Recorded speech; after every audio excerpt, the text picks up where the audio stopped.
Right, good afternoon, everyone. My name is David. Thank you for taking your time to come here today. And for those of you online, thank you for tuning in.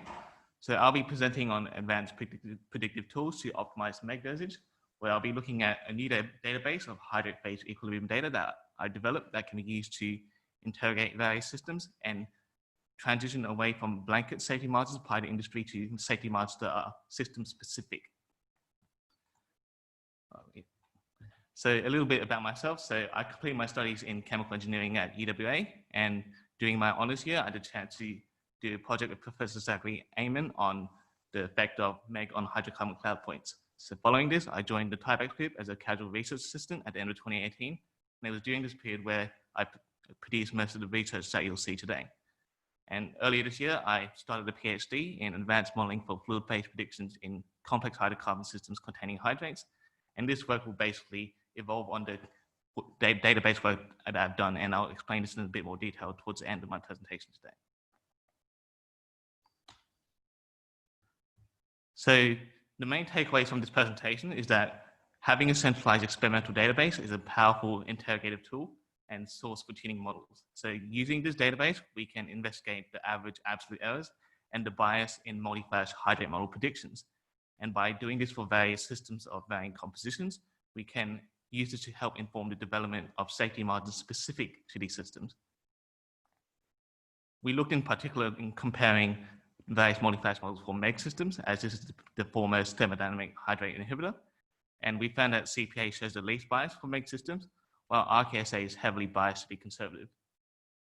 Finally, having this experimental database has also enabled us to identify current gaps in the available literature of the data, namely where there's a lack of experimental data for systems with greater than 58% MEG, as well as a lack of data for carbon dioxide and hydrogen sulfide systems in the presence of MEG at industry-relevant concentrations. So when we're looking at beginning to develop any new hydrate management strategy for field, we often plot the expected pipeline pressure temperature profile, and as well as the expected hydrate formation curve. And we can see for this particular example, the pipeline starts well within the hydrate forming region and eventually exits into the hydrate free region. But because there's uncertainty involved with the prediction of the hydrate formation curve due to the model applied, as well as the composition of the fluid in the pipeline, the point at which the pipeline actually exits this region is uncertain. And we can see that there's two error bars plotted here. The first, the black error bar, represents the average absolute deviation of the prediction of the curve. So that shows the overall inaccuracy of the hydrate formation curve prediction. The second error bar, the red error bar, represents the bias of the model. And so the bias highlights how conservative the model tends to be, whether in terms of if it predicts, underpredicts, or overpredicts the hydrate formation temperature. And we can see for this specific curve that the bias tends to be less conservative. In this case, it overpredicts the hydrate formation temperature. And so these two quantities, the uncertainty and the bias, will change with the system fluid composition as well as the hydrate model that you apply to these systems. And this is important not only for application of THIs, but also for applications such as KHIs that we saw previously, because your subcooling depends on the hydrate formation curve that you use. So if we now look at applying MEG to the system, so 48% MEG, we can see that if we don't consider the uncertainty, that 48% MEG would appear to be enough to shift the hydrate formation curve such that the pipeline profile is within the hydrate free region. But if we account for this black bar here, we can see that this isn't always going to be the case, depending on which way the uncertainty of the curve tends to go. So that highlights the importance of applying safety margins when we're trying to develop a MEG dosing strategy. And we can see here that for this particular curve, that the bias tends to be slightly conservative in this case, where the hydrate formation curve is predicted to be at a lower temperature than what is, it tends to be predicted lower temperature. So having established this, we're going to look at three specific subsets of systems throughout this presentation with regards to the experimental data. So the first type of systems that we'll be looking at are systems containing MEG and carbon dioxide. And this is quite relevant in the Western Australian context because we have several basins that have a high amount of carbon dioxide, such as Gorgon. Secondly, we'll be looking at systems containing both MEG and salts, so namely sodium chloride. And this is quite important as we're trying to move towards a risk management approach, and understanding the synergistic inhibition between MEG and salt is important if we're trying to reduce our MEG dosage. And so we're trying to identify how the associated uncertainty and bias for these types of systems can be used to help reduce MEG dosage further. Finally, we'll also be looking at systems containing MEG and hydrogen sulfide, and this is quite relevant to developments in Southeast Asia that contain hydrogen sulfide. And we can see that compared to the other curves that we've seen with MEG, that this is significantly more to the right than the other curves, showing that we need to understand the interaction between MEG and hydrogen sulfide in more detail. And I'll also highlight a bit more later that there's a lack of experimental data for systems containing both MEG and hydrogen sulfide. The key point that I hope that you take away from this presentation is that for each of these types of systems, as well as subsets of other systems of varying compositions, that the uncertainty and the bias will tend to vary, and that we can move away from applying blanket safety margins to hopefully have more accurate safety margins that lower the MEG dosage required. So in order to generate these uncertainty and bias quantities for each system, we need to have a large number of data points for these subsets of systems. But when we first started developing this project and moving towards developing safety margins, we found that there was an absence of a central up-to-date collection of hydrate phase equilibrium data. So from my knowledge, the most up-to-date collection was the NIST Hydrates website, which contained literature data only up to 2005. And so one of the first steps that we took was to develop a new central database that encompassed 90 to 95% of all the literature data currently available. And so by doing this, we now have the ability to extract subsets and repositories of data to conduct uncertainty analysis on. And we can also use this experimental data to further tune hydrate models to specific data sets. Furthermore, having a central database also enables us to have a platform for new experimental data, as it's both published in literature, as well as experimental data that is generated in-house experimentally. So we can continue to tune and improve our uncertainty analysis, as well as improve our hydrate models. So this slide shows a demonstration of the database that currently is in action. So this is just showing a search for systems containing at least 80 mol% methane and MEG between 40 to 58%. So this will return all the relevant experimental data. And you can see here that there's a number of statistics, but there's the two main ones are the uncertainty and the bias here. And this shows how the data looks in the Excel sheet. So it shows the author, the fluid composition, the expected uncertainty for each experimental data point, and so on. So this is housed in Excel because it has the advantage of directly using multi-flash's Excel add-in, so we can compute predictions of the hydrate phase equilibrium temperature directly, and then create those uncertainty and bias statistics for each system. So we currently have over 9,000 data points available in this, and we'll also be planning to implement the citation search in the future.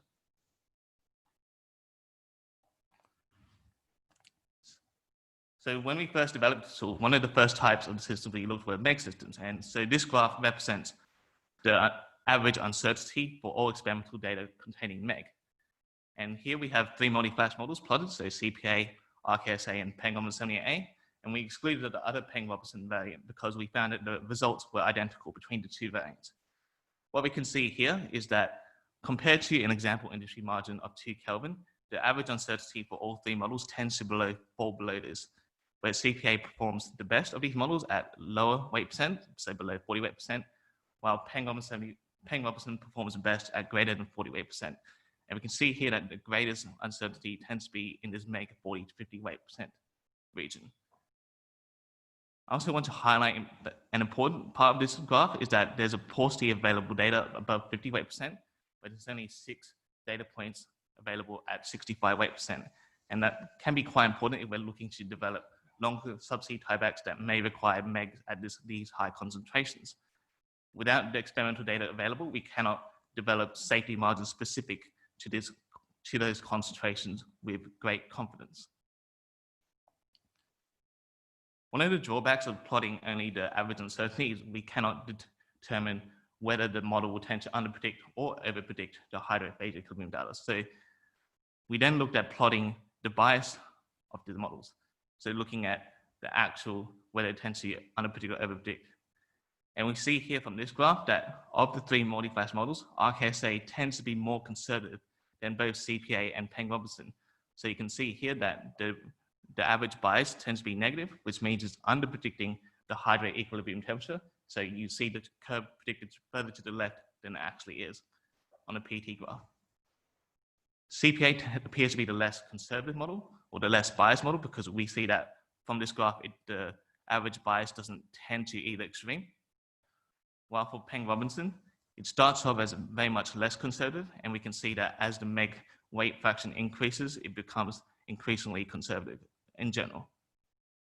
So this highlights how a comparison of how the current multi-flash models perform against experimental data, as well as how we can leverage both the uncertainty and bias to review the current blanket safety margin, tailoring them to be more specific for your system of interest. We also looked at systems containing methanol, as this was previously the foremost THI, and is still applied in some systems in the world today. And what we found is that Peng-Robertson in particular is not a good model for methanol systems. And you can see from the scale of this graph, we're looking at the average uncertainty, that when we go above 28% methanol, the scale of the uncertainty for Peng-Robertson quickly balloons out to very, very high values that are not acceptable for predictions. So we can also see that above 58% in general, there's a lack of experimental data pertaining systems that contain methanol at those concentrations. So this graph here, the smaller graph, blows up the 0 to 58% range in more detail. And this is just to highlight the differences in the CPA and the RKSA more clearly. And we can see that compared to what we've seen for the MEG systems, both models tend to perform just slightly worse compared to the MEG systems in terms of their overall uncertainty, where we see in the 40 to 58% range here that the uncertainty is actually above the average industry margin of 2 Kelvin, the example industry margin, sorry. And so this might suggest that the current multi-flash models are better tuned to MEG data as opposed to methanol data. If we look at the bias of CPA and RKSA for methanol systems in more detail, we can see that both models tend to be conservative, where CPA is more conservative at high weight percent compared to RKSA. I'd also like to highlight here that one of the drawbacks of just using the bias alone as a statistic to inform your safety tolerances, we can see that even though that's close to 300 data points here, the bias for CPA averages out to be very close to zero. And that just shows that for this case, that for the experimental data, the CPA has underpredicted and overpredicted, and just the sum of all those under predictions and over predictions have just averaged out. But we saw from the previous graph that the average uncertainty was actually close to 1 Kelvin. So this just highlights the importance of using both the uncertainty and the bias, as well as any other relevant statistics to inform the development of your new safety margins. Now that we've compared the various multi-flash models for general systems containing THIs, we're going to be looking at the specific subsets that I outlined earlier. So this graph here is looking at hydrate phase equilibrium data containing carbon dioxide in the presence of both MEG and any electrolytes. So because we're looking at only one model now, the CPA electrolytes model, as this is the only multi-flash model that can handle electrolytes well, we're plotting both the uncertainty and the bias on the same graph now, just to clarify what's being shown here. And so we can see that there is a knowledge gap of experimental data in this 2.5 to 20 mole % carbon dioxide range. And that's somewhat concerning, because if we're trying to develop safety margins specific to these compositions, then we don't have the experimental data available to back this up. And this is quite important because we have fields such as Gorgon that contain carbon dioxide at concentrations within this range, as well as other fields such as Carnarvon, I believe. We can also see that in this 50 to 99 mole % range, that it's interesting that the majority of the experimental data is associated with binary and ternary systems. So this is methane, CO2, and MEG, or methane, propane, CO2, and MEG, for example. And another interesting point is that in the 0 to 2.5 mole % range for carbon dioxide, that the average uncertainty is actually above the example industry margin of 2 Kelvin. But the main takeaway from this is that if we want to develop composition-specific safety margins for carbon dioxide, we need to drive more experimental data collection for both carbon dioxide and MEG systems within this carbon dioxide concentration region. So before we go and look at systems containing both MEG and salts, I first wanted to highlight only hydrate phase equilibrium data containing salts. So here we can see that for sodium chloride in particular, that the average uncertainty and the bias tends to be favorable at concentrations below 28% in general. And this is obviously quite favorable, as we expect formation water in most of our systems to be below these concentrations. And this may also be due to the large amount of experimental data available for this concentration, and which may suggest that the multi-class models are currently better tuned towards these weight fractions. As we increase above 28%, however, we can see that the average uncertainty tends to billion out, particularly for this 20 to 25 weight percent range. But this might be simply because the multi-class model hasn't been tuned to some of the data yet. So I believe about a third of this data was published as recently as 2017. So it could mean that the multi-class model isn't tuned to this. But just because we don't, as we saw in Dr. Zepper's talk earlier, if we opt towards a more risk management strategy where we simply let the hydrate form, we can see that the salinity of the system will increase as the water is consumed. So if we want to adopt a management strategy that allows for that water to be consumed, where the salinity increases, to look at maybe utilizing synergistic inhibition in more detail, then having experimental data in this range will help us develop safety margins that, as well as more accurate predictions that can help us utilize this effect to the fullest if we so wish. Now that I've highlighted that at these lower weight percent fractions, that the overall accuracy for sodium chloride systems by themselves are relatively low, let's take a look at systems that contain both MEG and sodium chloride. So we can see here that for these, first of all, for these lower weight percent concentrations for MEG, that the average uncertainty compared to systems that contain the whole spectrum of MEG, as well as systems, as we saw in the previous slide, systems containing sodium chloride, the average uncertainty is overall a lot higher, and then the bias is more significantly conservative. Secondly, I want to highlight that above 38% MEG, that there is a lack of experimental data for systems containing MEG as well as sodium chloride and any other electrolytes. And this is quite important as we develop these long subsea tiebacks that will typically require MEG at concentrations above 38%, and that would typically have formation water present in some concentration. So if we want to be able to utilize synergistic inhibition and develop safety margins that are tailored towards these systems, we need to drive more experimental data collection for these types of systems that contain MEG and salt. So finally, I want to highlight some data relating to hydrogen sulfide hydrates. And as you know, data collection for hydrogen sulfide hydrates is quite difficult because of the toxic nature of hydrogen sulfide. So when it comes to look at data with hydrogen sulfide and MEG, there's only data available for pure hydrogen sulfide hydrates. So there's 36 data points where the average uncertainty is about 0.9 Kelvin, and the model tends to be conservative in this case. So what I want to instead highlight is systems that, the whole spectrum of systems that contain H2S hydrates without any inhibitor present. And we can see just based on the numbers distribution of this graph that a lot of the data tends to be towards pure H2S collection. And there's, apart from this 5 to 10 mole % range here, there's not really much data collection for systems containing hydrogen sulfide at these various concentrations, where there's particularly a relative paucity of hydrate data at less than 5 mole % hydrogen sulfide. So this highlights that our understanding of hydrate phase equilibrium predictions containing hydrogen sulfide is quite limited, even without any MEG present. So if we can't be confident in our predictions without any MEG present, how can we be confident in our predictions for systems containing H2S with MEG present? Fortunately, we have a strong collaborative relationship with Curtin, where they have recently acquired a high quality H2S hydrate phase equilibrium apparatus, and we can work with them to basically essentially drive the data collection required to develop these safety margins when needed. So just to quickly summarize what we've seen so far. So essentially, we've seen that having this experimental database tool has enabled us to investigate and inform the development of new safety margins by comparing the predictions of multi-class models, various experimental systems, where we've seen that CPA is the least biased for MEG systems and RKSA is heavily biased to be conservative. We've also seen various knowledge gaps in the existing literature where there's a lack of experimental data for systems containing greater than 58% MEG, as well as a knowledge gap for CO2 and H2S systems with MEG at relevant concentrations.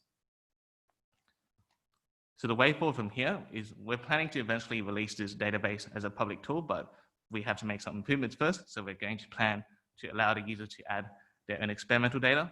We're going to implement a search by citation function if you're interested in a particular author's experimental data. We're going to implement automatic plotting of the experimental data returned by the search, so PT plot, so you can compare the whole spectrum of data visually. And finally, we're going to have a complete validation of sources based on experimental methods.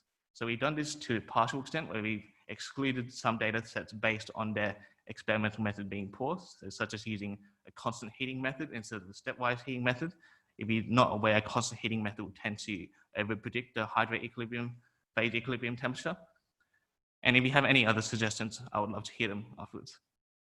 But the main way forward that we're going to be doing with this database is to help use it as a stepping stone to produce a more improved hydrate model. And this hydrate model will be in-house within Thermofast. So this is a software developed by a previous PhD student, Corey Baker, and you may have heard of this before.